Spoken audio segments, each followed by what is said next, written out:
Welcome to my other presentation on Igcse Accounting, syllabus code 0452. Today I'm going to be presenting on accruals and prepayments.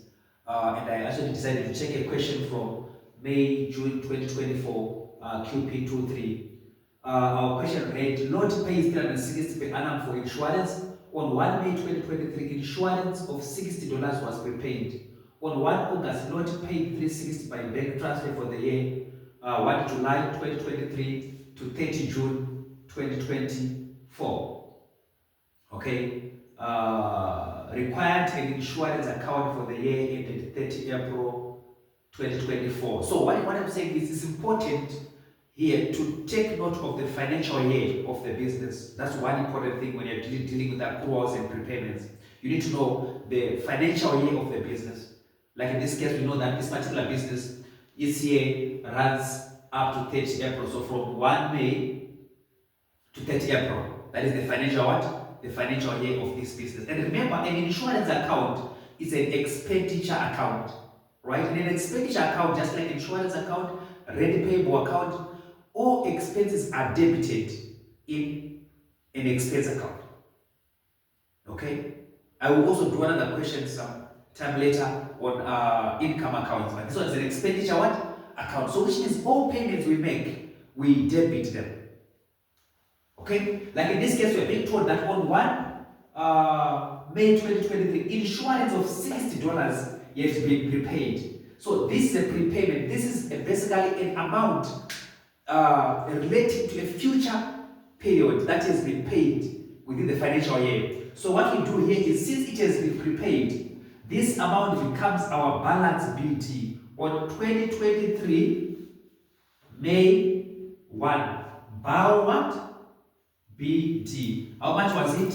60. So we put on the debit side because it's an amount that has been paid. Okay? Then on 1 August, Lot paid 360 by bank transfer for the year. Okay? So we actually also write that one. This was 2023.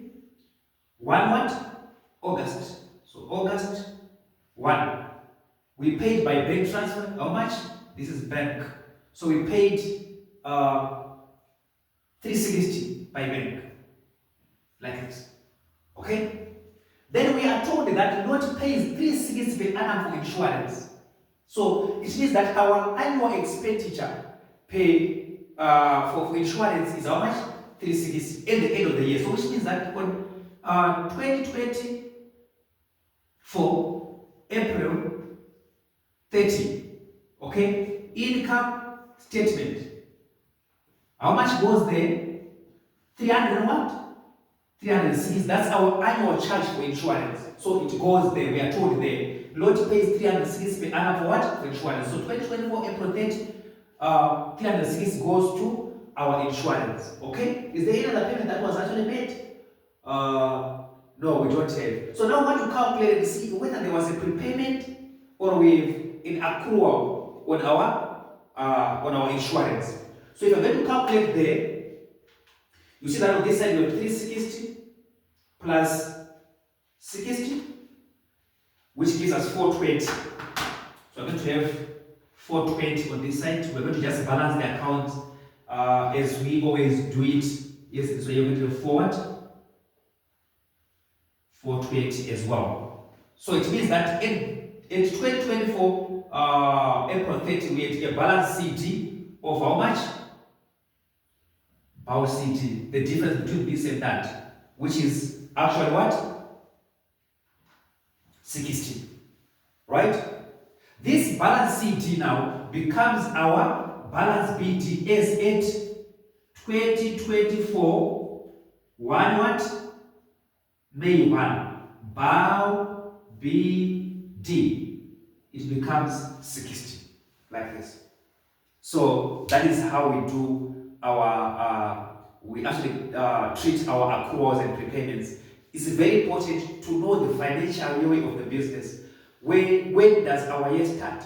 When does our year end? So that we are able to treat each payment made accordingly as a prepayment or as an accrual. Remember, this is a very important part where we are realizing the matching principle of accounting, whereby we need to make sure that all revenues and expenses are actually merged in the period in which they what?